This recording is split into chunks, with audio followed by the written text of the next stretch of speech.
Monsoon सत्र के दौरान पहले ही विपक्ष ने केंद्र सरकार की धज्जियां उड़ा रखी हैं। वहीं सरकार के कुछ फैसले भी ऐसे हैं जिन पर उनके अपने ही विरोधी बनते नजर आ रहे हैं, जिसने सरकार के लिए मुश्किल पैदा कर दी है। इस समय सरकार वैसे ही कई मामलों के लिए विपक्ष के निशाने पर है। अब इसी बीच एक मुद्दे पर तेजस्वी यादव ने सरकार के फैसले पर अपना विरोध जताया है, जो कि आम बात है। लेकिन हैरानी की बात यह है कि मुख्यमंत्री नीतीश ने तेजस्वी का समर्थन किया है। आखिर क्या है वो मुद्दा जिस पर तेजस्वी और नीतीश ने मोदी सरकार के खिलाफ मिलाया हाथ? देखिए ये रिपोर्ट। केंद्र सरकार जाति आधारित जनगणना को तैयार नहीं है, लेकिन बीजेपी की सहयोगी केंद्र सरकार की इस राय के समर्थन में नहीं दिखाई दे रहे हैं।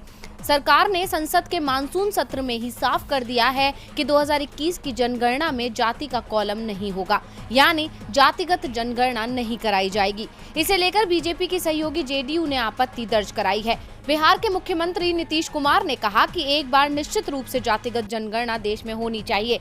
इससे SC ST के अलावा भी अन्य कमजोर वर्ग हैं, उनकी वास्तविक संख्या की जानकारी होगी और सभी के विकास के कार्यक्रम बनाने में सहायता मिलेगी। मुख्यमंत्री ने कहा कि एक बार फिर आग्रह करेंगे कि जातिगत जनगणना कराई जाए। सीएम नीतीश ने ट्वीट कर लिखा, हम लोगों का मानना है कि जाति आधारित जनगणना होनी चाहिए। बिहार विधानमंडल में 18 फरवरी 2019 एवं पुनः 27 फरवरी 2020 को सर्वसम्मति से इस आशय का प्रस्ताव पारित किया था तथा इसे केंद्र सरकार को भेजा गया था। केंद्र सरकार को इस मुद्दे पर पुनर्विचार करना चाहिए।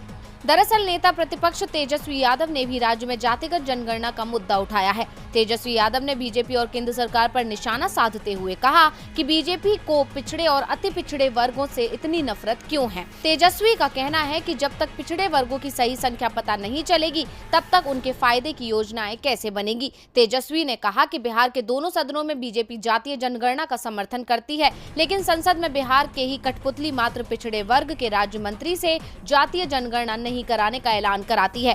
केंद्र सरकार OBC की जनगणना क्यों नहीं करना चाहती? अब तेजस्वी की तरफ से उठी इस मांग के बाद सीएम नीतीश का इस तरह का बयान आना खुद ब खुद इशारा करता है कि दोनों ही मोदी सरकार के फैसले के खिलाफ हैं और उनसे सवाल पूछ रहे हैं। अब तो समय ही बताएगा कि सरकार का क्या होगा रिएक्शन।